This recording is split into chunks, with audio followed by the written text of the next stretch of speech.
Welcome to Black Belt Beauty Radio, a podcast fueled by a passion to support your journey in developing your most beautiful and optimal performance in life. Each episode is driven with the intention to elevate your mind. When we elevate our mind, we elevate our life. So get ready. It's time to rise. So I'm so excited to be here with you, Nicole, because I have to tell you, there's some people that I come across on the gram or online where I'm like, I want to talk to you because I want to pick at your genius and have share your message on the show. But there's some people like you where I'm like, but I actually want to be friends because I know that we would be friends. And because I have that vibe with you. And absolutely. I feel it, and I don't just say that either. It's like, I would really make an effort, One of the things just straight out of the gate I want to say is I love your humor. I love how you feel like the girl next door to me. I mean, you're a neuroscientist, you're a speaker. I mean, you're really wise, intellectual badass. And yet at the same time, and this really comes across in your work, and we're gonna tear into all of that. But I love how just real life you are, very human.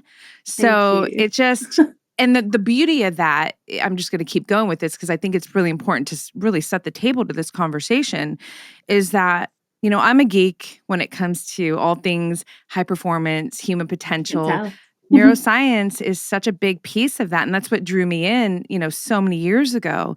And I think what's so important, and really it's an honor to be in this position that I'm in, it's so important to take individuals like yourself who have all this incredible knowledge and be able to take this information and distill it down for the everybody individuals, and I obviously get to facilitate that because we know, and we're going to talk about this, but there's so many tools. That's what I see in neuroscience. It's there's tools here that can help everybody to live more optimally and to ultimately thrive in life. So I'm so excited to be here with you.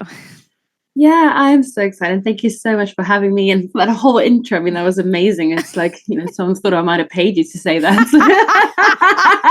Thank you so much. It's all my heart. Yeah. and I love that because one of the things I've been struggling with is I am a human. I like to party. I like to go to festivals, but I'm also a neuroscientist. So it's a bit non-kosher to maybe talk about, going out and going to festivals and posting about that stuff. But I'm struggling with where I place myself in this field, because yes, I work with corporates, I work with people in finance, I work with sort of executives, but then, I love day drinking, in the summer.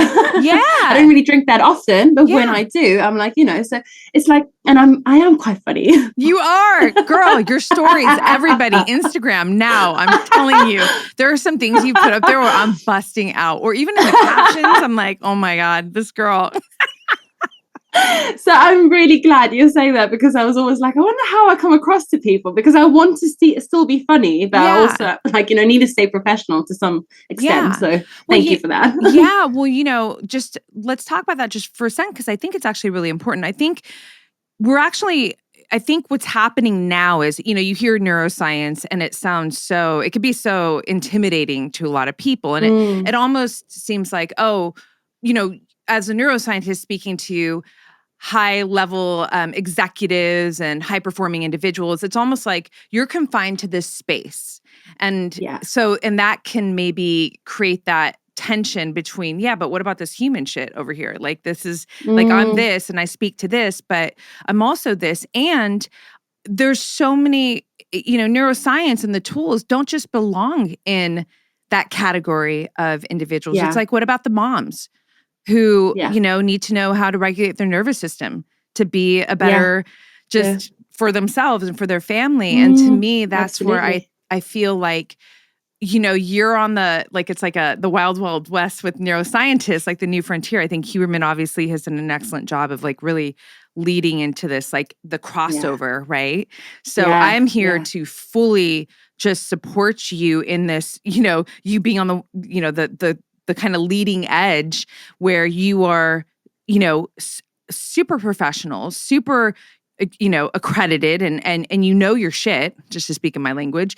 But you're also here to, not just conserve it to this one space, but to really, bring it to the masses. And, it can bridge us into an area that I do want to really dive into, which, like, one of the things that I love about your Instagram content is you do an excellent job of taking very unique and universal themes and, applying the neuroscience in it, such as like stalking your ex, or like things that you would never be thinking about, like stop stalking your ex, like what? But then you read what you're sharing and it's like, holy shit. And that mechanism, like it makes sense. And how many individuals around the world have to deal with that, the heartbreak? Yeah. So it's it's so valuable, Yeah.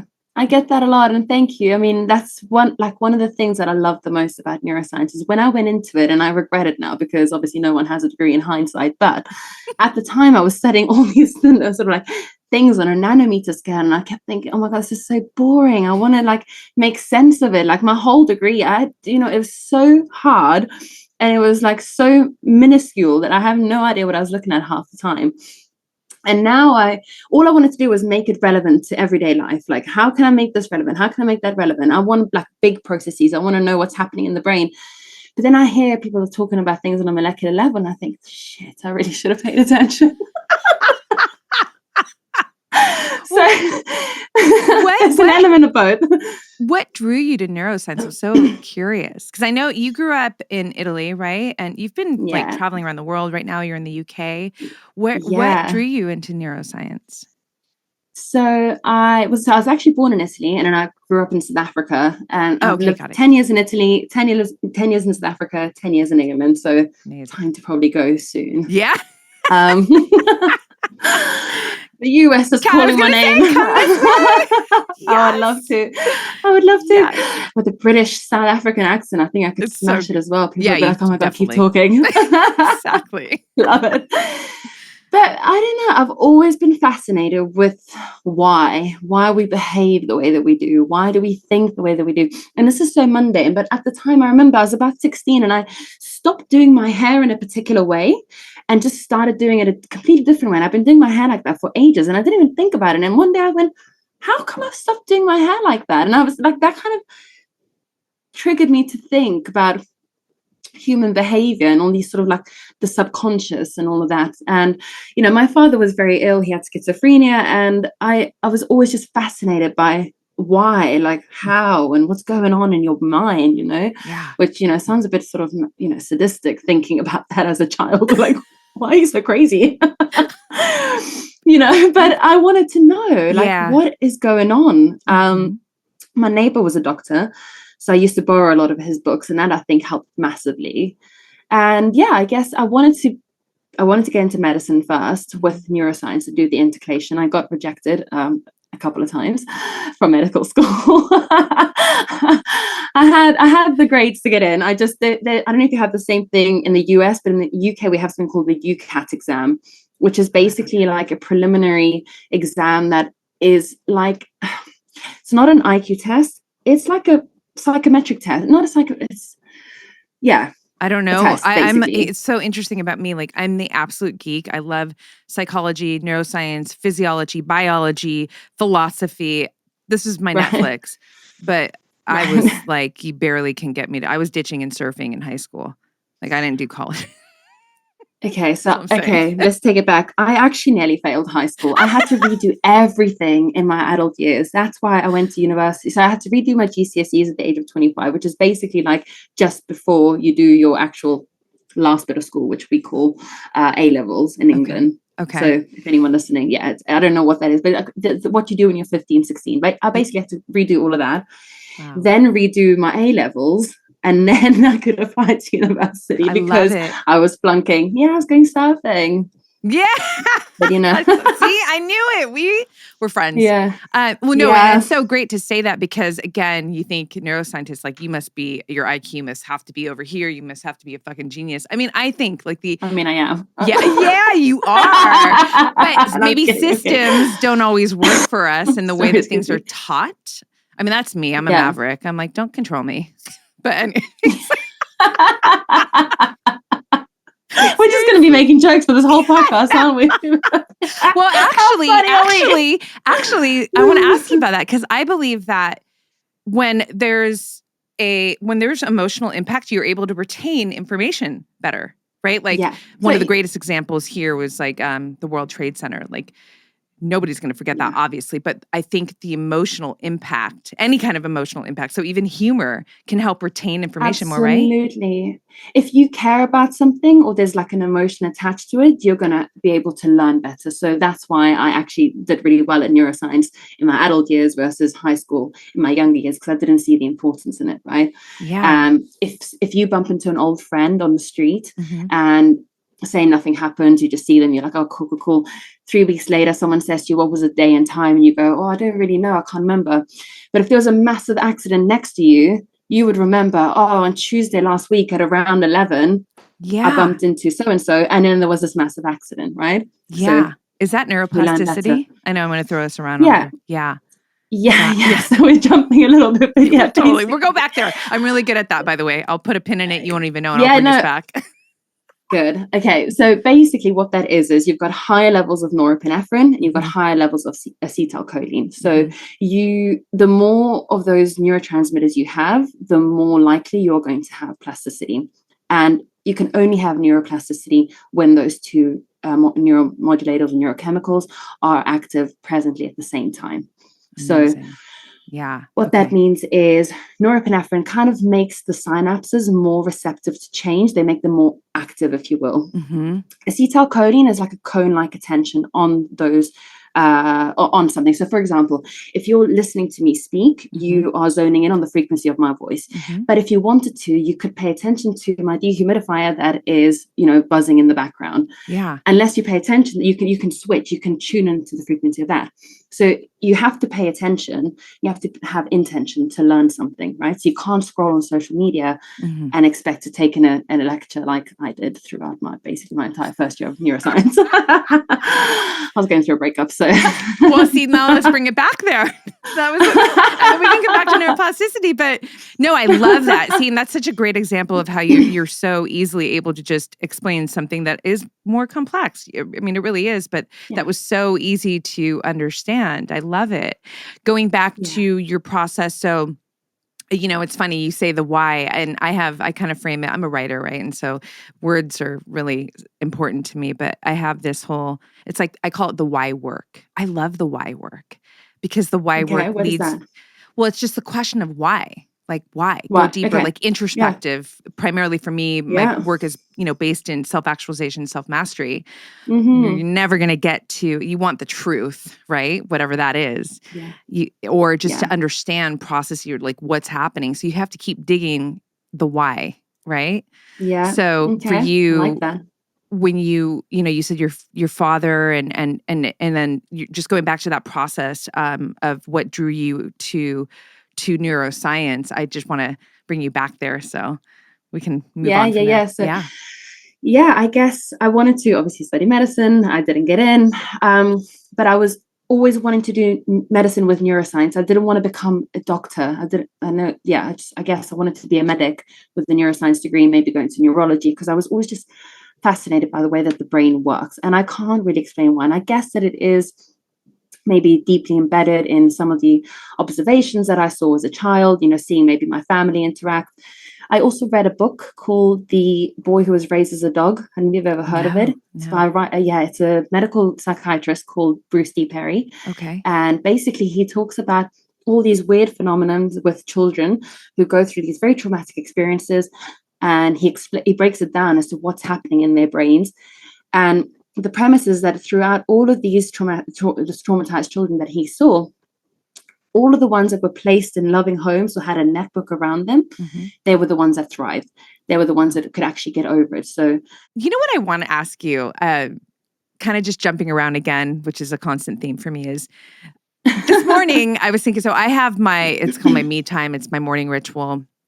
it's been like this for years, kind of incorporate new things like lately, in the last year, lots of heart resonance breathing. I do brainwave app. I do the little meditations going from theta to alpha. And I'm so curious, how do you start your mornings? So this morning was with an ice bath. So it's really cool. Yeah. I saw your story yesterday. And your fancy dress. Mate, I just don't understand why people are spending $8,000 on an ice bath. Like, how bougie are you that you are willing to actually trade an 80-pound bin for an $8,000 tub? I mean, really, guys, come on. It's not rocket science. See, but again, you're taking this, it seems like it's so out of the, it's hard to get, and you made it very simple for individuals. You literally, your post was so funny yesterday, but it's so true. I know. You're right. Yeah, because people are like, oh, it's expensive to do all these things. I actually had a post once where I had these sort of things where I made it as cheap as possible for people to sort of help these health things. And I still had the trolls on there being like, oh, it's still expensive. £5 is still a lot to some people. Girl, I saw, sorry, I'm very honest. I saw a troll fucking try and tell you to take your capital letters off. I get that a lot. Do you really? Yeah, I get a lot of trolls. I get a lot of trolls. I couldn't with that. I know. If you're ever having a day where you're like, I want some entertainment, just go into the comment section on my Instagram, because, girl, it will entertain you. It is so interesting to see the way that people think. It's crazy. Like, here, can you shift the way that you write your content? Because I visually can't. It's like, what are you talking about? And you're so polite. And you're it's like, also the way they ask. Yeah. It's the way, like, can you please stop doing this? I'm like, can you please stop asking me? Oh, sorry. Let me just go and change the entire way that I do my Instagram to suit your needs. I mean, it is. I don't get too much of it, actually. Recently somebody said, love your content, won't follow because of the F word so much, but otherwise great. And I'm like, well, doesn't it feel good to be able to express your truth? Like, I didn't write back, but, because I'm like, doesn't that feel good? Great, because that's what I stand for. So here I fucking am. Exactly. And, it's so weird, like this concept that we have to, voice what we want. Yeah. And it's like, the thing that I don't get is, like, I didn't ask you to follow me. Mm-hmm. You don't have to follow me. I don't care. Yeah. And the best is when people tell me they're going to unfollow me, and I'm like, babes, I get 300 unfollows a day. Yeah. I check the metrics. You're like, a grain of sand. I lose more than 3,000 followers a month. Right. I mean, we all do. Right? Yeah, exactly. And at the end of the day, it's like the people that are going to gravitate towards you and want to stay connected to you. It's not just because of your capitalization or, this is cheap, that's expensive, or Roxy, you say fuck or not. I mean, it's because of you and what you're sharing in your message, and is it giving you value? So yeah. Yeah. Anyways. I mean, I tend to respond. It's really great when you don't have to do your own reading. So I respond in here in my mind. Because I mean, the truth is I gotta switch. But for me to really go into that mode, I'm like, I literally can't, because if I do, then but it's like when the switch is so full on, then that switch becomes very, you don't just switch on the switch. Dangerous. Yeah. Dangerous. Exactly. Like, don't make me switch it on, girl. No, we ain't going there. So I don't tend to reply, but sometimes every now and again I'm like, oh, I'm in the mood. No, and I think sometimes it isn't. Yeah, exactly. I think it's important sometimes, because sometimes, I mean, people feel like they can get away with a lot being behind the screen, Yeah. It's just and that's actually one of the things that there's a woman called Susan Greenfield. She's a neuroscientist from Oxford University. Love her if you want to look her up. She doesn't have social media, but she's pretty old school. Yeah. She's a baroness. Oh, amazing. And and she studies basically human behavior, but in the way that technology is affecting us. So predominantly teenagers and young adolescents. And her whole theory is that if you're talking through a screen, of course you can get tone, right? Mm-hmm. But you can't get body language. Right. So young people are starting to lose that ability to hold even just eye contact with you when talking. Right. Then you've got the whole concept of conflict, because you should be able to stay calm. But if you can do it through a phone, you don't need to be composed, right? So they're losing that inability to actually stay composed in a sort of simple altercation with somebody. Wow. So then it all blows up into something that's like, unnecessary. Yeah. And she studies this sort of That's phenomenon of what's going to happen, essentially. And we don't know. It's just like a projection of what we think is going to happen and what we're seeing right now. Yeah. I mean, certainly things are happening and will continue to happen. So I guess it's like just trying to see if you can follow a trend and see where it's going. But it's gnarly. I'm 44. So I'm a child of the 80s, and I grew up playing outside, until it was dark and not on screens. You did not look 44. I'm like trying to hold it in. I'm like, God damn. Like, cool. Yeah. What are you doing? Well, you know what? I like, pun intended, but I think the model of aging as we know it is old. I think that when you know what I mean? Like I lifestyle is it's my jam. I'm holistic and taking care of myself on every level. I'm an athlete, not professionally, but it's my lifestyle, right? Psychologically, nutrition, I'm into like nutrigenomics and like I do blood labs, like the whole thing. And so do I, yeah. And it's fun for me. I don't think that everybody has to be so deep in it like this to keep kind of ahead of, but for me, it's like, I'm really interested in aging like a badass. And what that essentially means to me is not just like avoiding disease or some of these very well-known detriments of aging, but like, where are you cognitively in these much later decades of life? Where are you physically? Like, can you put your suitcase over your head on the airport or, all of this stuff. And I do believe that if you're approaching your life in this way where you are, taking care of yourself, your sleep, and all of the things. So much of what you talk about and you share too on your Instagram, then it's actually people don't realize, and it like pinches my heart sometimes because I'm like, fuck, there's so much low hanging fruit in your immediate environment that if you just start tinkering, you will feel so much better. You will certainly look like body composition, all that stuff shows up too. But like, absolutely. Every year.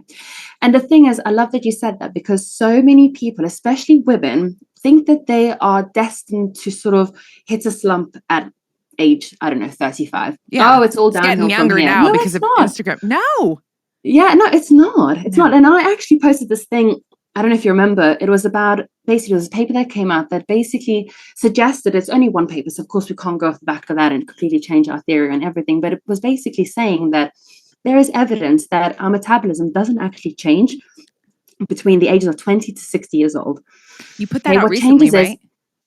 And I got so much hate for it. So much hate for it. Oh my God, I get hate for everything. But okay, well, people want to revel in that idea that it's not their fault. Right. And that's a really harsh thing to say. Yeah. It's a really harsh truth. And no, it's not your fault because there's so much more around that. It's not, there's no education. There's this whole freaking diet culture. There's, all of these things that are thrown at especially women. Yeah. That basically make them believe that they need to be this person that, stays home and takes care of the kids or, puts on a bit of weight and is now, succumbs to all of these unfortunate events that comes with aging. But it's not true. No. Right. And a post that is supposed to empower people often actually upsets them because it's now shining the light on them. Yeah. And all I'm saying is that, okay, fine, this is one paper. It might not actually be the case, but isn't it nice to think that perhaps you don't have to be, 40, still dieting, still trying to lose weight for the 10th year in a row? No, I mean, I think it's so empowering. Sluggish, tired. Yeah, that's not, we've been trained to see that, that's the natural progression. But so what did the paper say exactly? So I can't remember off the top of my head. Yeah, now, no, I don't. But the conclusion was that from the ages of 20 to 60, there's not that much change in our basal metabolic rate. That's and exciting. That only after 60, it's actually 1% per year. Wow. So it doesn't even decline by that much. What is happening though is that we don't, obviously inflammation, stress. Yeah. I think also, and I can't prove this is completely anecdotal, but so bear with me. I think the body at some stage just goes, I'm so sick of this shit. Totally. This is very unscientific. No. I can't deal with you anymore. I just can't deal with you anymore. Though. I totally believe that. Yeah, because the body is so fucking resilient. It's going to tolerate, it's going to overcompensate here. You're not getting enough magnesium. Okay, we're going to pull from over here. But for fucking how long? Before it's like, you know what? You're not respecting me. Yeah. As unscientific as it sounds, that's kind of what I believe is happening. Like we don't, So, I know, it's like... Yeah. It's a rabbit hole. Well, so one of the things that you mentioned in that piece right there that really connects with your morning happenings of the ice bath is, inflammation. Obviously, ice baths are great for that. But what are other reasons that because I know you love doing cold exposure. What are some other reasons like, and especially at the start of the day? So a couple of reasons with the cold water exposure. Well, firstly, I only really do it. I do it more in the winter because it's easier because my bin is very cold right now, whereas in the summer I have to actually go and buy ice. But it firstly sets me up for the day. It's a real mental challenge for me to wake up and get in. I've just woken up. The first thing I want is a cup of coffee. Huberman talks about delaying caffeine intake all the time, and I'm like, I know. But I don't drink. When I do, it's like twice a year, and it's normally in the summer. So I don't smoke. Yeah, just let me have my coffee, man. Like, I exercise. I do everything. All the things. I think that's important. I do drink too much coffee. Do you? God, yeah. I go through phases with it. Anyway, so first thing in the morning, it's like mental thing for me. I need to get in. I need to get over this block. I mean, various aspects are obviously inflammation. And at the moment, I was so stressed last year that I actually wasn't processing food very well. My body was actually like, we can't do this anymore, babes. We need to figure this out. So ice baths for inflammation, back started giving in, and it's all, due to this inflammation. So that's one of the reasons why. And my body functions better when I just do it. Yeah. And I mean, there's loads of processes we can go down in that. But one of the biggest things for me is the cold shock proteins. Have you ever heard of them? Yeah, but please elaborate because there's so many people who haven't. Yeah, if you'd like to. Yes. Yeah. So these cold shock proteins are only activated at extreme temperatures. So they have nucleic binding properties. And what that means is they basically help the cells, the DNA, proliferate and differentiate better, if you will. So it is essentially making sure that they do that correctly so that there's no mutations. So you might not see any of those results straight away. I might see them when I'm 80, or I might hopefully I don't, however you want to interpret that. Okay, so that's essentially like me. That's my longevity. Is everything I do now is obviously because I want to feel good now, but I want to be that person that is 90 and is still going for it. My grandmother was one of those people, and I want to live like that. I want to be happy. I want to be, I want to be able to have great grandchildren and run after them. So that's vitality. Yes, all of it for me is in the long run. And if I adopt these habits now, it means that then when I'm 60, 70, it won't be as hard to get into an ice bath at 7 a.m. Totally. Hopefully like training in a hotter country by then. No, I love it. When I think about like how do you approach health, it's cellular health, right? We want our cells to be healthy, right? We want our mitochondria to be just optimal. And these are things that really start to take big hits. I mean, it could be earlier on, depending on your lifestyle. Like my 20s, I lived in New York for years, and it was like my mitochondria was taking fucking some hits. I mean, I was living in London for 7 years. So, so we were before I was a neuroscientist, before I knew how detrimental, partying was. I was like, whoa. Now I still do it. I just know what I'm doing. You know how to recover. You have other tools. No, well, what's so great too is like, actually, I think it's wonderful to know. It's kind of like food is a great example for me, where I grew up eating, Taco Bell, right? Just fast food in high school, and then got injured in martial arts, knee surgery, fast forward, gained all this weight, and that was the catalyst that put me on the path to really discover my passion around health and all of these things, really. But you know, I know the difference of what it feels like. Forget about looks. Well, that's an obvious, but actually what you feel like when when your cellular health is more optimal versus optimal. Thanks. Yeah. And that's the thing that a lot of people don't understand. And it's something that you can't teach. Yeah. And it's something that I preach all the time, but people need to try and find more levels of self-actualization so that they know, okay, I've just eaten that and now I feel like that. But I don't have to feel like that if I don't eat like that. Yes. You know, food is a very emotional thing. I mean, we can go down a rabbit hole on that as well. I know. We probably won't, but that's exactly. Maybe not this one, but when you come back on. No, actually, it's a great segue because, you know, we think about behaviors, right? So 2023 is around the corner. Your episode will drop at the top, right? And so a big part of my kind of like the coaching work of my work is you know, goal setting, goal pursuit, manifestation. Like I'm a goal digger, self-acclaimed goal digger. Like I fucking love it. I love and I have great tactics and strategies. For me, you know, before you can actually get into, let's just say, because it's so universal, an individual, I want to, you know, become healthier. I want to go to the gym more and essentially have this lifestyle, right? So I always reverse engineer wherever I can.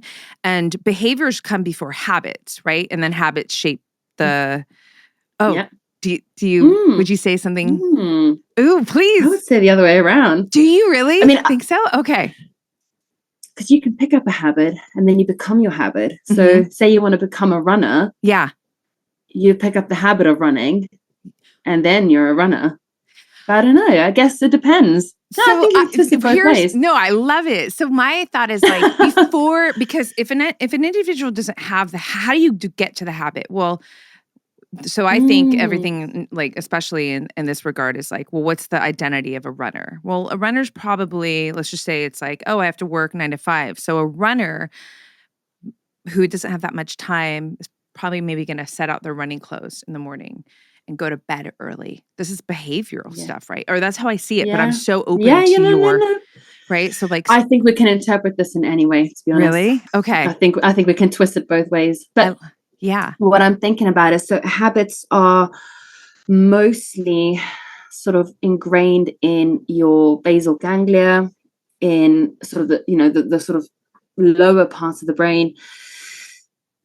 I'm just trying to think. Yeah, girl, drop us in because I, my goal with this, is, obviously we know there's going to be so many individuals who want to develop new habits, who want to crush their goals, so it's kind of how do we utilize neuroscience, neurobiology, neuropsychology? How do we infuse that, into this process? Because I think that for me personally, mechanism, when I understand why something is doing something, it makes it easier for me to then, exactly.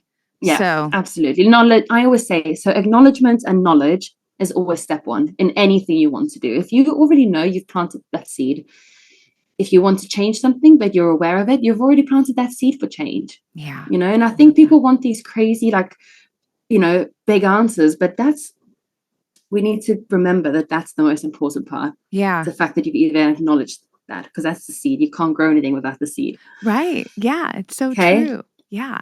And with behavior change, so I'm just going to backtrack a little bit. No. Okay. No. So what I love talking about the most, and I never thought that I would, is actually visualization. Yes. And And the reason is because there's a really famous paper that came out in 1995, and I talk about this. I mean, someone that has listened to all my podcasts, I'd be like, oh God, here she goes about that paper again. Oh my God, give it to me. Listen to me. It's groundbreaking. So 1995, Pasquale Leone, who was a doctor, he did a series of experiments. He took one group, obviously a sham group, they didn't do anything. Group number 1 had to learn to play a 5-finger piece on the piano. Mm-hmm. And group number 3 only had to imagine that they were playing the 5-finger piece in the piano. So they never actually touched the keys. And those two groups had almost very similar plasticity in the motor cortex. Okay. Wow. So it is as if they actually learned to play the piano, even though they only imagined it. And that actually was groundbreaking because we learned how important our thoughts are. So the brain doesn't know the difference between reality and thoughts. Okay, if you are in a stressful environment, the way that you get over that stress is to completely immerse yourself in something else. And that's why habits or yoga or boxing or whatever is actually really good for de-stressing, because you're not thinking about that situation. Yeah. If you go home and you sit on your sofa and you start watching Virgin River, like I am, edit that part out. I'm only watching it for Jack. You're most likely going to be thinking about Susan, who you had an argument at work with the whole evening, right? If you go to yoga, you've got an hour where you don't think about that argument. And that's how you bring your stresses down. Well, what's the difference if they're watching TV versus the physical activity? Like Well, the physical activity, or it doesn't have to be physical. It can actually be a video game, but you're completely immersing yourself in something else. Whereas with TV, you're most likely going to steer off and actually think about work. You're not actually, unless you can really pay attention, like if you're in a cinema, that might be different, because now you're immersed. You can't go on your phone. You don't really have time to think about anything else. You're like, woo. Got it. Top Gun, amazing, great film. Oh, the original's one of my favorites. Maverick. Forever. I mean, both. Yeah.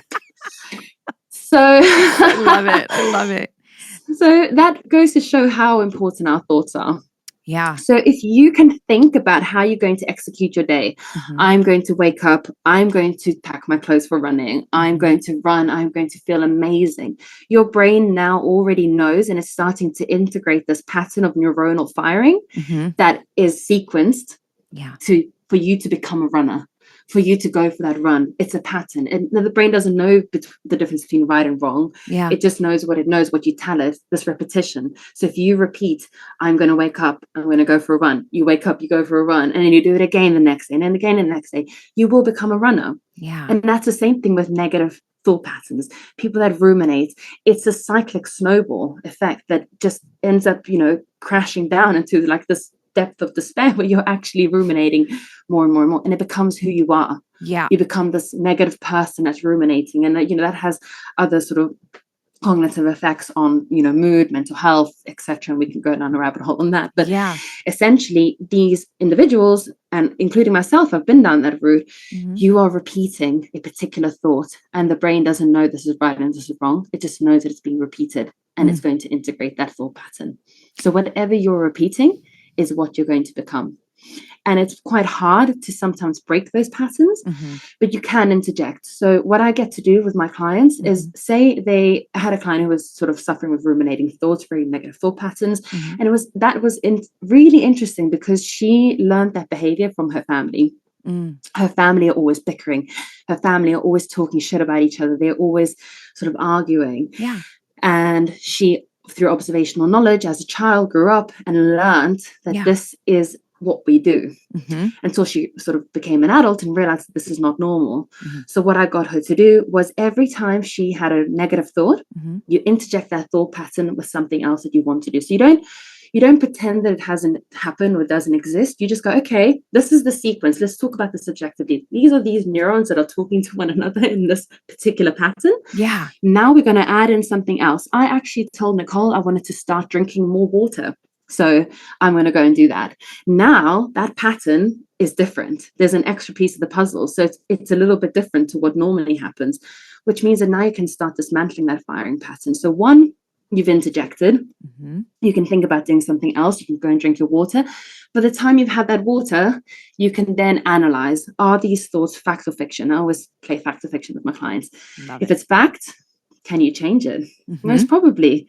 If it's fact, is it that bad? Does it matter that you look like this? Does it matter that you think like that? Does it matter that you talk like that? Yes. Really, on the grand scheme of things, there's 9 billion people in the world. We are most likely going to be very, very different, even though I do believe that we see an element of ourselves in everybody we meet. Yes. Interesting. I'm like, some things I don't want to admit from the past. I'm like, how did I connect? Okay, all right. No, I feel you on that. Love life. Yeah. Oh God, That's on the record. That's another rabbit hole. It's a can of worms we're not going to open right now. It's long past me, but yeah. No, I love that though. That is, I mean, there's so much connection, and just even how I go through my own process with myself, you know, a lot of the introspective work, but also in the coaching part of my business too. It's just, it is, yeah, I don't want to tear too much into my stuff, because I want to hear more about what you're sharing in this way. But I love it, and I feel so much resonance. And again, I think it makes it so easy, so much easier for someone. Because, for example, a ruminating thought like, "How do I break fat?" It's like, oh well, let me just add, you know, drinking water to the end of this. You know, so you're ending on a positive rather than stopping at a negative, right? And that's also what I say is use the negative to remind you of the positive, because, you know, mental heuristics dictate how we live our lives. And what that is mental heuristics are essentially shortcuts. So you operate in a particular way. You don't even think about it. You brush your teeth with your left hand or your right hand or whatever you do. You don't think about that. You're not thinking about you brushing your teeth. You're probably thinking about something else. That's all automatic. Yeah. So these behaviors are automatic. We need to give ourselves a little bit of sort of leeway here in the fact that that's just the way that the brain operates. There's nothing wrong with you. Yeah. We just need to change that. Okay. So you're most likely not going to remember to drink water because of, why would you? Your brain wants to do other things. It wants to save energy for the things that, you know, like problem solving, cognitively demanding tasks. It's not going to, you know, use energy to remind you that you need to drink water. Yeah. And that's why most people start out on a Monday with, I'm going to change this habit. By Friday, they've forgotten that they even tried. That's why. It's amazing. So if you can use that negative thing to remind you of what you had to do, and you're like, I can use this as my trigger. Trigger, cue, reward. Now you're going to start integrating that habit into your psyche. It's so powerful. And one of the things I wanted to talk about, and it kind of segues us, is, you know, our subconscious. So, so many programs, paradigms, scripts, right? They're stuck in there. And what I've learned is that to essentially try and like tap into your subconscious, you need to be in the theta brainwaves, like hypnotism, right? To be able to. One of the things that I do, I've developed this as a habit. So this is like outside of doing brainwave, you know, meditations, but, you know, we know that when we wake in the morning, we're going from theta to alpha, and then in the evening, we're going from alpha to theta. So in my mind, I'm like, this is golden opportunity time, right? Absolutely. So 100%. I ask myself some questions and all that, but like, can you talk about that? Because, and really how, you know, the value of, you know, like if we really want to do some work in the sense of like deprogramming anything that's limiting us, that's, you know, disempowering us. But we know that it's in that like vortex. You know, it's like, do you have any specific tips or just anything that you want to share in that area that you think would be valuable? Yeah, well, I think that meditation, you know, I'm actually at the moment doing a lot of hypnotherapy to break some patterns that I just can't break on my own, because it's, as much as you know the science and you know what to do, and I could tell my clients, be like, yeah, you need to do X, Y, Z. Sometimes when you're thinking about yourself, you can't be that objective. You know, I struggle sometimes. To do my best. I think we all do our best. So I'm actually doing hypnotherapy also because I know so much of the science that I wanted to know what that, you know, how that put into practice. I've only ever done self-hypnosis. So yes, hypnosis, meditation are all, and this is what I'm getting at, is hypnosis and meditation, obviously, but sleep as well is the most important part of learning. People are like, what? How can I learn when I'm sleeping? That's where you consolidate memories. That's where you consolidate all the new habits that you are trying to implement, all these new thought patterns that you're trying to break. That all gets consolidated while you're sleeping. And what you mean by that essentially is like the quality of your sleep, you know, just like basically optimizing your sleep to its best to be able to do that, right? Is that what you mean? Yeah. So memory consolidation. So where you sort of pack the information into your brain, if you will, down into layman's terms, happens when you're sleeping. So if you're not sleeping enough, you can study all you want. You will most likely not retain enough of that information as much as you would. So sleep is your biggest performance enhancing tool. And people, again, they want the fancy metrics, they want the fancy, XYZ. It's sleep. It's sleep. It's sleep. It's sleep. It's sleep. It's so, and there's so much resistance. I feel, girl, I'm in bed at 8:30, like with love. And I mean, listen, if it's a fight night, I'm a big UFC, and or the music is my love, like, okay, I'm at a concert. But these days it's like, it's either fight night. But I love, because I naturally, like I woke up at 3:57 this morning, 4 a.m. I love it because it's this very tranquil, no rushing space for me to do my breath work. I do a lot of reading, journaling, and I'm not bullied by time and, the entrepreneur. No one could bother you at that time. No one. Yeah. And again, it's like optimizing, it's leveraging my brainwaves. Like, hey, so much of my wisdom and so much of the things that I speak about, that I share, that I write about, I download in these states, because my brain is in a place where I can really just grab it more. I kind of live, my whole life is like this union between science and mysticism. I think I'm the same. I'm like, I'm like, I only studied science that I could actually explain all of these, philosophical, mystic. Well, no, and I love it because even just bringing us into visualization, because most individuals hear visualization, they're thinking like, oh, let me get out, right? The whole, like, it's like a seance. No, I know. And that's why I use so I go, when I work in corporates and finance companies, and I go in and I give them talks, I use buzzwords like optimize, non-sleep deep rest, and like the reticular activating system when we're talking about vision. And they're like, oh my God, there's so much neuroscience. And I'm like, I'm just saying what they've been saying for thousands of years. You just didn't want to hear it. You're only listening now because I've got the word neuroscience behind my name. But it's so true, and it's so important, because again, it's like, if I mean, what's the goal? It's like, the goal is to give individuals tools, effective tools that can really help them to thrive. Like in my world, I always speak about this. It's the thriving from within and out, right? So it's not just my status, my career, my money. It's like, how do I feel inside, every day? And I think that these tools that you speak about, that, they're effective. They're important. Yeah. They're very important. Yeah. I have a quote that so many love. I personally love. Words cast spells. And it kind of goes into the whole mysticism. And I know you touched on that, like just you were talking about like thoughts and ruminating thoughts and all that, but can we just touch on that a little bit more? Just the idea behind the power of words. Because I see words as, it's an energy, it's a frequency, it's an experience. So not just the words that we're saying in audible form, but the inaudible, and just like how impactful that words actually are to us. Yeah, I mean, there's so many angles we can go from this, and I just had a couple of thoughts. But back to Susan Greenfield, the fact that, she talks about how you're communicating through phones, and they are just words, and they mean so much. You can have a whole conversation with somebody without your body language, right? Without actually seeing them.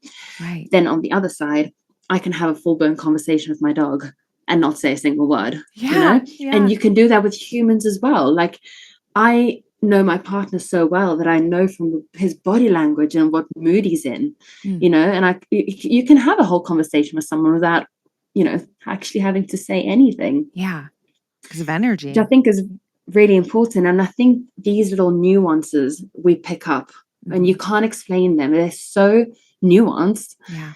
That you don't really know how to pinpoint them and talk about them. And I think, and I don't know if I'm going off on a bit of a tangent here, but please, I love that's why, and that's why it's so important for children in their developmental stages to be, I guess, doesn't matter what environment they're in, but it's how they pick up on these small cues.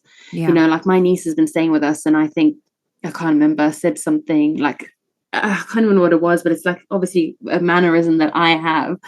And she picked that up within a day. And I was like, yeah. oh my God. I was like, River's saying that. I can't remember what she's saying, but, and I just thought it's so crazy because her brain is like a sponge.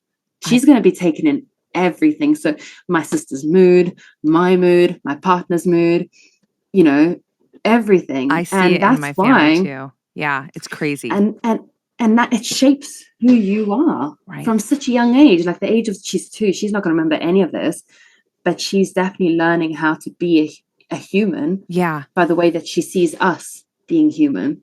Well, it's like and oh, so sorry. No, you go. No, you go. Well, I was just thinking about like, it's like you're a brand new computer. You have the hardware, the software, and like it's all being like, but she's empty. She comes out, or I don't know. That can turn very philosophical or fucking whatever. But I'm like, let's just say she's empty. Like, and then now it's all getting put into the heart. You start programming. Yeah. It's crazy. Yeah. And you know, children learn through their senses. So we have 5 senses, touch, feel. If you never put that information in, it's not going to create we call them brain maps. They are areas of the brain that basically are like, actually, I'll show you my brain. They've got like little topographical areas of the brain that have different maps for everything. So love goes in one place. Well, it's not just one. I don't want to sort of reduce it to this simplistic sort of way that I'm describing it right now, but let's just say that it was like that.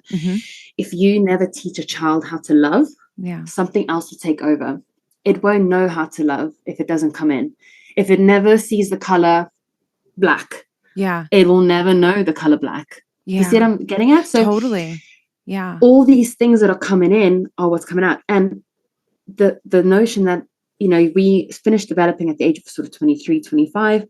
So when do you get a cell phone? You get a mobile phone around sort of, I don't know, age 12 nowadays. I mean, I had to wait till I was 14 and I had one of those brick Nokias. But anyway, I was such a loser. My parents were like, you can't have a Nokia 3310. That is too cool. And I was like, come on. So I used to leave it at home. Mine was like this big. Yeah, it was easier for me to say that I didn't have a phone than to admit that I had the 5110 with the antenna. When all my friends had the 3310, I was like, God damn it. It's like, I thought you liked me. You don't want to pull that bitch out like the antenna. I could see. Okay. I feel you. So they get them at much younger ages now. The phones. Probably. I don't know. Yeah. So it's like, you know, we're learning to communicate without that really interesting and essential part of life, and that is the body language. I think for me, what is so important when I speak about this, like words cast spells and the power of your words and your scripts, is just to have individuals pay more attention to their words, and not just the words that they share with others, but especially the words that are always running internally, because it's affecting you. So I'm not saying you have to be full-time positive. I actually don't. I talk more about being optimistic than positive, and I think they're actually two different things. Tell me, what do you absolutely? You know, no. I was just like, yeah. I was just yesing you, but I don't. That's the thing, is I'm not trying to portray this sort of like toxic positivity thing. Like, you don't need to be like having these ruminating thoughts and going, no, that's not true. It's just more like, how can we spin this? And, you know, sometimes I get frustrated with like therapists because they're like, okay, how can we turn this around? And I'm like, yeah, damn it, I was having fun reveling in that, but let's twist it, okay? And it's about getting that growth out of there, I suppose, and being like, okay, fine, I do have a big nose. So what? You know, you can't lie to yourself and be like, I don't have a big nose. That's just an example, okay? Yeah. It's about being, okay, yeah, fine, I do, but so what? Yeah. Yes, that happened, but we can do this instead next time.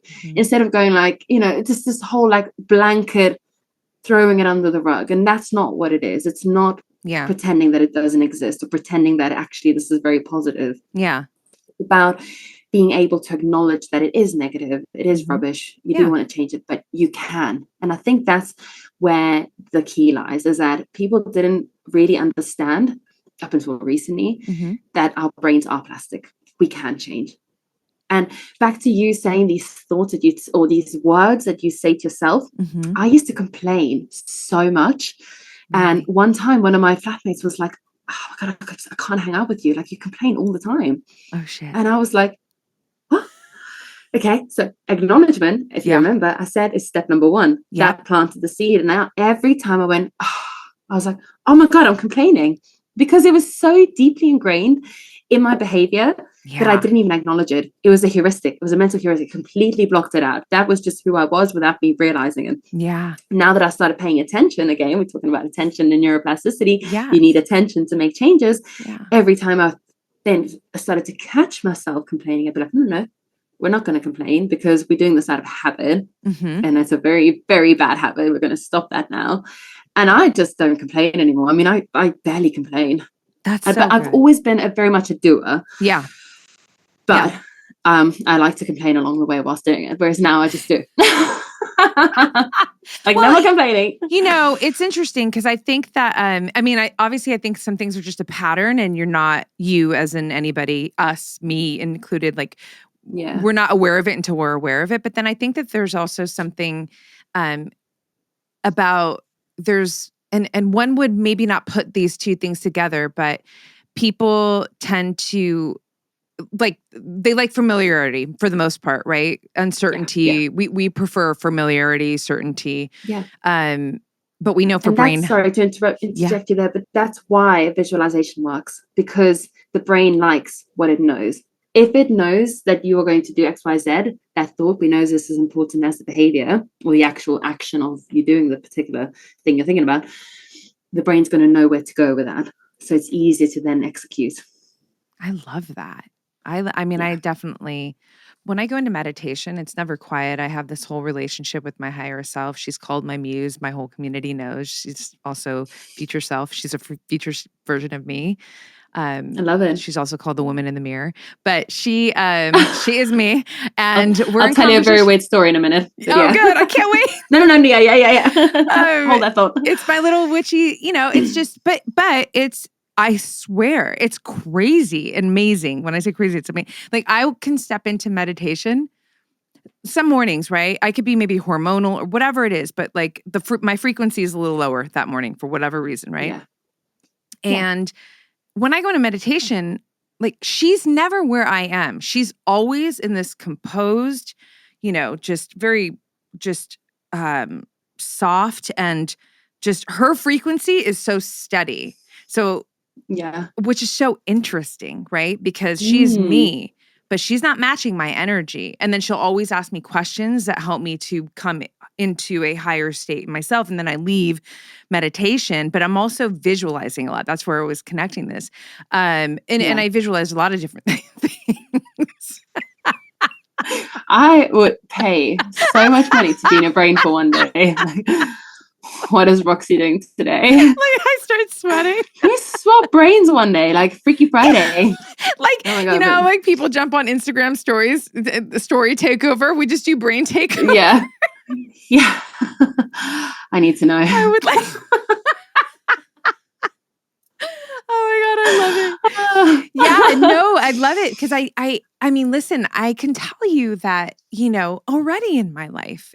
And, I'm still young but when I started doing visualization work and really, stepping into the state with myself, there are certain things, for example, even my podcast studio, I visualized this. I saw it way before it happened, and then and I would see myself getting dressed, driving, pulling up to the studio, the whole thing. How does the leather in my car, and then it, came into form. So I just love that you put so much emphasis on that, because I think that it's something, again, where, obviously some people know about it, some people don't, or some people think it's like this, does it work, in quotations? It's well, yeah, it fucking does. Well, yeah, the brain likes familiarity. And I think that even subconsciously, if you know you want something, you're going to be working towards it without you even realizing it. You're going to be attracting those things. You're going to be paying attention to the things that align with that particular goal. So, we call it, I've spoken about this millions of times, it's the reticular activating system. Mm-hmm. If you say to yourself, oh God, I'm having the worst day ever, everything keeps going wrong, you're going to be paying attention to everything that's going wrong. Yeah. You wake up and you say, I'm going to pay attention to all of the pink Renault Clios today. Never seen one in my life. You will most likely see pink Renault Clios everywhere. You're like, what the hell? Since when are there so many pink Renault Clios in the world? But they've been there all the time. You just didn't pay attention to them. Okay? So cool. And I think that's how it works. You plant a seed, you want something, you're going to be subconsciously doing everything to get to that goal. And I have so many stories like that as well, where I've tell me your story. I remember what were you gonna say? There was a story. What was it? What were we talking about? I was talking about. About twins. Yeah. So I'm a Gemini. Me too. Oh my God. Maybe you're the twin I always knew I had. It's a Gemini full moon right now too. Oh, we are so witchy right now. I love it. Yeah, I love it. So I have something very similar where I have this version of me that I see when I meditate, when I do, especially when I go to yoga. And my yoga teacher is so amazing. Like, she takes me to the most trippiest trips. I mean, honestly, I'm on a whole psychedelic trip when I'm sober with her. And I love it. I'm so for all of that. What we can do is sometimes I do the Wim Hof breathing. Yeah. Because I get so trippy. Yeah. That I actually feel like I catapult into outer space. And then this is so depressing. I get so absorbed into it that I forget how to breathe and I fuck the whole thing up. And I'm like, oh God, really? I just completely snap out of it. I'm like, shit. What's happening in the brain? Why do you Well, so you're in mild hypoxia, so you're pretty euphoric. It's like doing a balloon, really. I mean, those NOS balloons. It's pretty much well, I don't know what those are. From the literature, this is what happens. Oh my God, I will contain myself right now because I can very easily take us. It's turning into the Joe Rogan show, everybody. Oh my God. And I just thought that. I was like, this is, wow. Perfect. I'm like Carl Kingsbury and you're like Joe Rogan.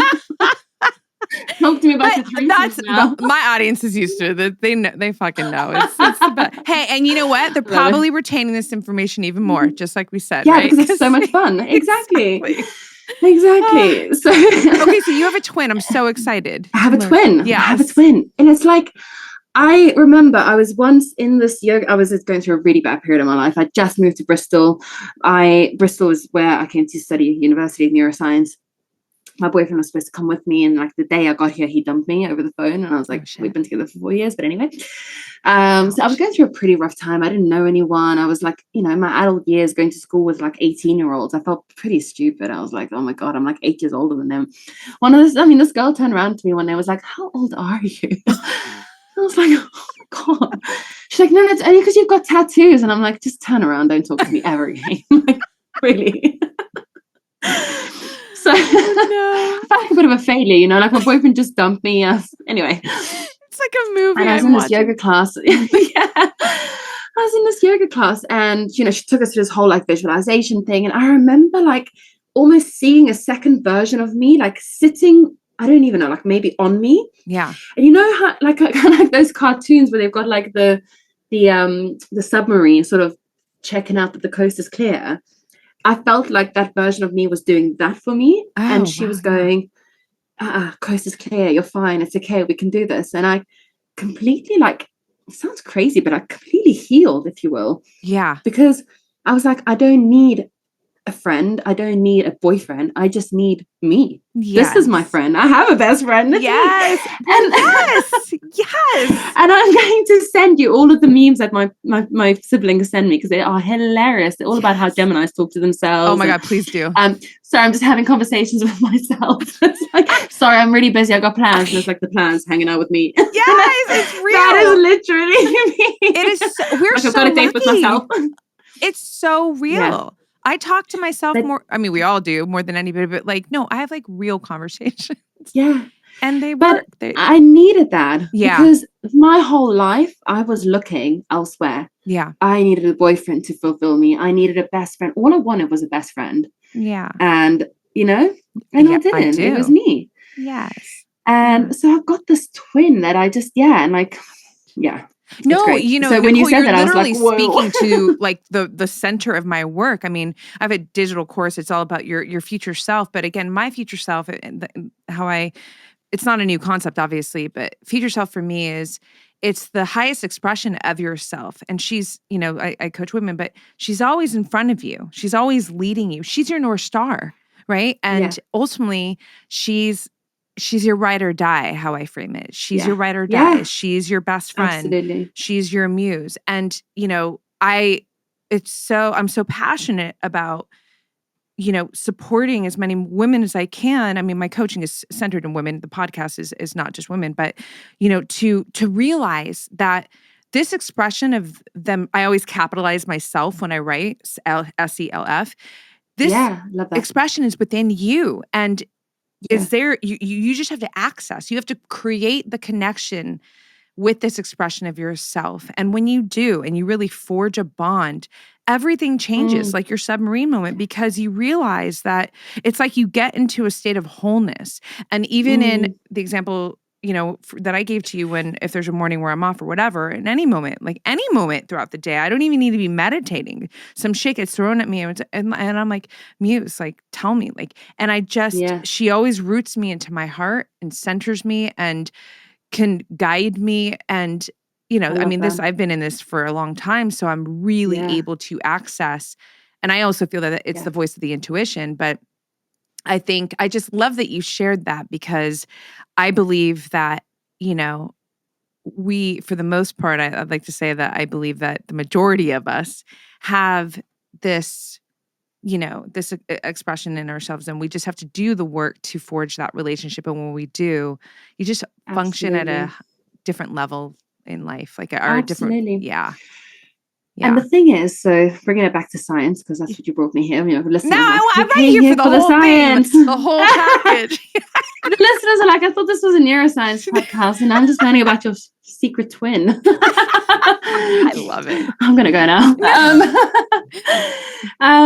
But so there's a lot of research on how loneliness is really bad for our health. There's claims that have been made that it's as bad as smoking. I've never checked those, to the extent that I should, but basically it's bad. Yeah. We know that it's bad. We have something called tachykinin, which is essentially a protein that is responsible for making you depressed when and it's expressed when we are more lonely. Oh, wow. But there's a research I posted about this, and I can't remember her name, but I'll give you the name so we can put definitely it in. Credit her. Yeah. And what she found was that you didn't have to have any friends to feel a sense of connection. And that connection was actually an internal feeling. And they basically concluded that you just have to be best friends with yourself, essentially, to reap the benefits of not being lonely. I love that. That literally gives me a visceral response. Like, that's fucking amazing. Yeah. Because I always, every time I've heard these things, like loneliness kills, loneliness is really bad. Of course it does. But I always thought, I was like, I feel like to be honest, I don't think I could do it alone without my dog. Yeah. I need my dog. Yeah. He's like my real ride or die. Maybe he's like, oh. Yeah, maybe he's actually the twin that I'm talking about. Could be, right? I mean, yeah. Love it. But connection comes down to nature, yourself, like the things that you connect with that are wholesome and internal. So I always actually do this with my clients is firstly your values. Yes. But who are you when there's nothing there? There's no podcast, there's no Instagram followers, there's no job title, there's nothing, there's not even any clothes. Who are you? Yeah. Butt naked, with nothing there. You can't rely on anything. If my Instagram shut down tomorrow, I know who I am. Like, it would, it's the easiest for me to get business on Instagram, of course. Yeah. But I think I would live. I mean, of course I would live. Yeah. I would be fine. Right. No, it's stuck. But but you meet some people, and when you I'm not going to drop names, but yeah, I remember her at the time. I didn't have Instagram, but I only started my Instagram about 3 years ago, and she was like, "Oh, I've got an Instagram. My name is la la la. You can look me up." And I was like, "Oh, I don't have Instagram," but she has loads of followers, and you could kind of see like her entire existence ceased to exist because I didn't know who she was. I didn't have Instagram, so it was kind of like, and I saw it in her eyes. Yeah. I then later found out how many followers she had, you know, and I was like, it's, you know, so many people base their life on everything that's external, the boyfriend, the car, the Instagram followers, the job title, the, you know, even the friends, maybe to some extent. Of course, we need friends, or not, you know. Don't No, dropping for all your sure. friends, but, you know. Yeah. Yeah. No, it's true. And I think a lot of that, I feel, you know, it's the way society kind of groomed us to, you know, this is what success is. This is what matters. This is, you know, what winning looks like. This is what fulfillment looks like, you know? And I think that when we know it's not true, right?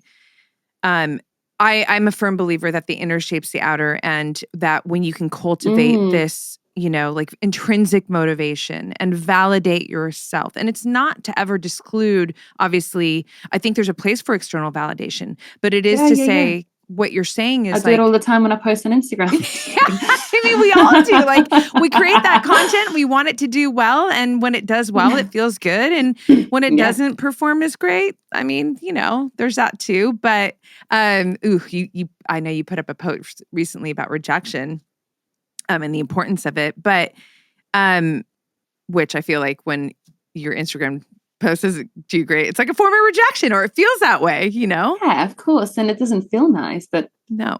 Yeah. But it's going to happen. Yeah.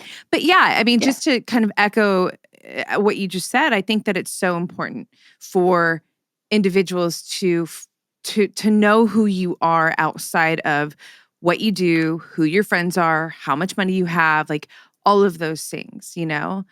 I'm a mystical bitch. I'm a poet. I love it. I'm booking my flights to LA right now. Oh, wait, you said Vegas. Fuck yeah, I'm right down this. Either way. Oh, okay. I'll be there. I was going to say I lost my dignity in, is it Hogs and Heifers in Vegas? Oh, I don't know. I don't mean. Oh, it's like a Coyote Ugly style bar. Oh, really? You're not allowed to take photos, and you're like, end up taking your bra off. And God, I mean, my dignity and my bra. You have to come here. I would love to have you here too. It'd be so much fun. But yeah, okay. So just to respect your time, I know we're in a different time zone. I already know you and I can talk to Geminis.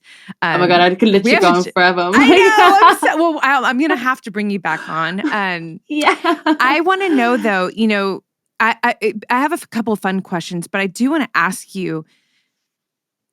I know a lot of times you go on a podcast and you can kind of talk about the typical things, or people want to ask you a lot of the same things. But what's on your heart right now? Like, what's inside of you that you want to speak more about, or just even if you want something to live in this conversation that we haven't touched on yet? Ooh, I'm not sure actually. Yeah, that's okay.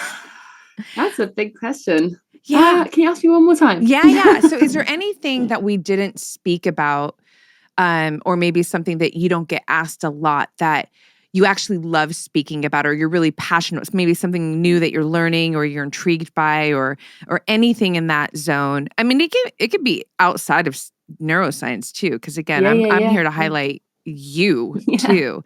But I just like to ask that question because sometimes there's things that just, you know, that you have inside of you that just don't get pulled out in a conversation. And if there's something inside, I want it to come out in this conversation that we haven't touched on. To be honest, like this conversation was so organic that I think it, you know, there was nothing curated about it, that it's actually, I think we pretty much got it out. I mean, it's weird because I have a very big backstory that, you know, and that's sort of like one of the selling points of my managers pulling me in. Like, I'm not just some girl that's like gonna write a book that's, you know, got loads of Instagram followers. Like, I have a whole story behind me that, you know, is deeply embedded by childhood trauma and, you know, stepfathers, schizophrenic fathers, etc. But I'm not quite ready to get it out. Yeah.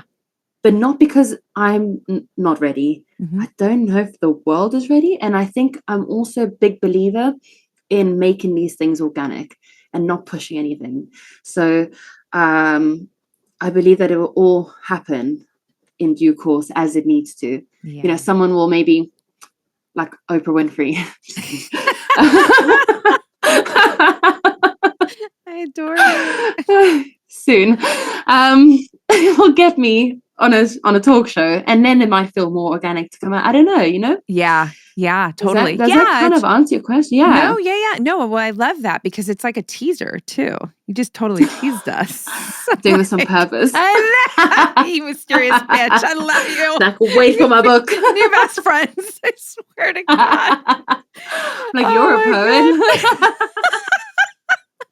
No, I love that. I think it's a beautiful, I love the approach, honestly. I think because it just shows too, it's like the value or how you value just really, I see like authenticity and just like this organic process and this organic unfolding, and you don't need to push or force, and just kind of let things bloom naturally. Yeah. Which is, and I had this beautiful. amazing, meditation years ago where I felt like I was trying to hold on to a lot of things. And I did this meditation where I visualized myself being in water, and just like everything that sort of floated towards me would then leave, and I was okay with it. And whatever floated towards me, I wasn't trying to pull it, it would come. And it's kind of like what I've adopted, because life is so long, and this is getting very philosophical. Love it. Life is long. Life is also so short, but life is there's so much time for things. I don't need to push for X, Y, Z. It's going to happen, you know? This is a feminine, and I think that energy, the principle in feminine energy is like you summon but and call in. Yeah, but I think that, and I call to women for this because, you know, I can't resonate with men that much. Well, of course I can to some extent, but I feel like all my friends and women that I've seen or women that I work with, and this is a general anecdotal statement, always feel like they're trying to pull something, a guy or attention or this or that. Right. And I'm almost like, so kind of backtracking a bit, I trust in the process because I also know that the brain has an amazing ability to sift everything on a subconscious level. So we actually make decisions on a subconscious level without us realizing. And we actually make better decisions when we sit on them and we walk away, because underneath the surface, the brain is still going, you know, like sort of sifting our probabilities to the outcome. It's actually why we dream. Our dreams are so wild and weird because it's allowing for chaos, so that if anything ever had to happen, you had to get chased by, I dreamt I got stuck in space the other day and I couldn't get through the ozone layer. So in case that ever happens to me, my brain knows how to deal with that. That's why we dream. That's incredible. Right? Because they did this in AI, and they programmed the computer and they gave it the answer, and they gave it the cause and the sequence that had to follow, essentially, with the then solution. When they gave it a completely different answer, the computer didn't know what to do. When they actually programmed chaos into the AI, it was able to then pull bits of information from everything it's ever experienced and that it knows, which is our memories and our recollection of events. It can then pull together a solution based on previous knowledge. Wow. And we need to trust our brains more. We need to trust ourselves more. We need to trust our gut intuition more. So when I tell people that I don't plan my talks, my corporate talks, I don't really plan them. Of course, I do the slides. I do them the day before. Sometimes it's a week before. But someone will say to me, I want this done. And I'll go, cool. And I will leave it to last minute. Sometimes it's not last minute. It's not because I'm lazy. It's not because I'm procrastinating. It's because I know that genius is happening here onwards. And I'm not paying attention to it. I'm serious. I when I write a book, I'll probably do it all like the night before. Of course not. But I'm writing I have a couple books, but my poetry book comes up first. But I love that. That feels really good to me. I think because when I speak, I mean, I'm always speaking on my show, but when I go and I speak on others, I'm always speaking from the heart. That's how I frame it. Because if I'm too much in here, then it's not. I don't even feel like you feel it. So exactly. Yeah. So even in this dynamic, so I will just plant the seed for whatever needs doing. I need to get X done. I will plant the seed on a Monday, and I just trust that by Friday I will know what I need to do. So the problem solving for me happens early in the morning. When I'm driving, when I'm washing the dishes, and I'm actually planning my talks, what I'm going to say while I'm doing all of these various things, instead of sitting there in front of my computer going, okay, what am I going to do? What am I going to say? And I want to encourage women, yes, especially, and everyone really, yeah, to trust the process more, grounded in science. yes. We make better decisions when we walk away from them. We have all of these. So I can't remember off the top of my head, but our subconscious processes something like, I think our eyes process something about 2 billion bits per second. Mm-hmm. And our conscious brain can only sort of comprehend about 50 bits per second. Wow. Our subconscious mind is constantly doing Yeah. without us realizing. And we can't keep up with what our subconscious brain is doing. So that's why we need to trust our subconscious more. Because if you can get in tune with yourself, whatever that means, I appreciate that that's vague. Yeah. You're luckily teaching women how to do this. So everybody come and do this course. You're actually going to be able to operate throughout life much better, because I don't panic about things. When I went to go see my therapist, she was talking to me about all these things, and she was talking about worry, and I'm going, I don't worry about the future. I don't have those things that people have where I worry whether I'm going to be able to pay my bills, or whether I'm going to be okay. I don't worry about anything. The only thing that I feel is overwhelmed with how much I actually have on. Yeah. Of course, I have other issues. Yeah. Well, we'll open that box another time. Wrong podcast. I love it. Joe Rogan. This is the female Joe Rogan, but Roxy. But yes. So basically, trust yourself more, pull it in. And I think actually we've come full circle, because that is actually something I wanted to talk about that I don't get asked about, because why would you ask me about that? But that is something that I deeply, deeply believe in, is that us women and men as well, whoever you identify as, trust yourself. I love it. You are, well, I'm going to have to just end it on that, because it's just too strong of an ending. And obviously it's like a TBC, to be continued with you. And I'm so grateful. This has been so much fun. I fucking knew it was going to be, because I just feel your energy.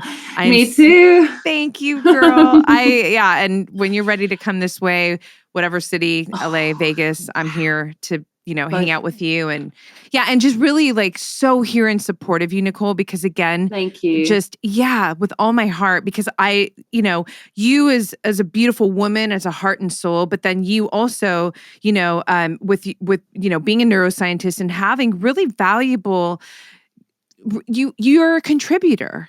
I mean, literally, you're just a powerful contributor. And that's, the more that I can shine a light on individuals like you who are truly contributing, I mean, it's not altruistic. Like, I get a lot out of it too. So where does everybody like just go to fucking hang out with you? The gram, is there any other ways? Like, I don't think you take on clients, right? Or what's happening in that zone?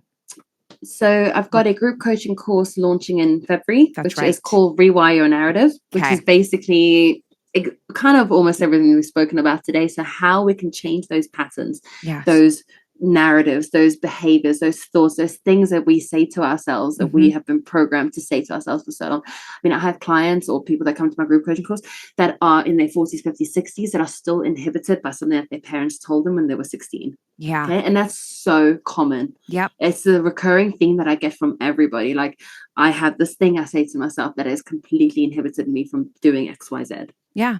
Pretty much my whole life. Yeah. So it's how to break those thoughts, why we have these thoughts, and we've touched base on that today. So that's the course that I'm running. Perfect. And it was hugely successful, the last one. I was actually really sad when it ended. I'm fucking cheerleading that. I'm gonna push it. I'm gonna sell it. Like, it's because it's our work really, it complements each other, and the goal is the same. It's like that's I'm so you have my full support there.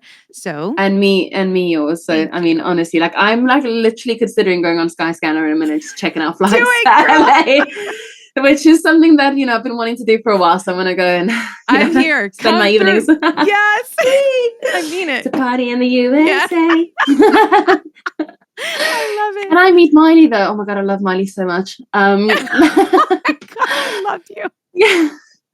I've only got Instagram. I've got LinkedIn for like my more professional, but I don't really post. I don't post nearly as much as I should. Okay. And then I am actually taking on one-to-one clients from January.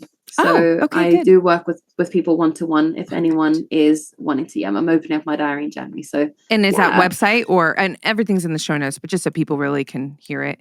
It's all on my website. Perfect. Yeah. Great. Just inquire through the website. There's a whole intake form and we'll have a chat and Perfect. All right, Mike. Thank you so much again with all my heart, girl. Thank and honestly, get your ass over here. We need to hang out, and I can't wait to have you back. Honestly, thank you so much. Thank you so much, and thank you for being patient. Because I know you asked me a while back, and I was sort of deep in it with like uni work. So thank you very much for asking timing, again. Right? Exactly. There we go. Perfect. We were meant to be. You're the twin I've been looking for. Bye, everybody. Bye. Thanks so much for tuning into this episode, you guys. If you loved it, please share it on your social. Throw it up on your Instagram stories and tag me. I'm at Black Belt Beauty. I am also at Roxy Look, RoxyLook. I love connecting with you guys. This is a conversation that I want to just continue growing with you guys. So if you feel inspired to hit me up, do so in that space. I always enjoy hearing from you. If you'd like to support this podcast, you can do so by rating it and reviewing it via iTunes. It's such supportive help, you guys. It really helps the visibility of this podcast. So I appreciate and thank you in advance for doing that. And on that note, you guys, I'm signing off with all my love and always looking forward to catching you on the next.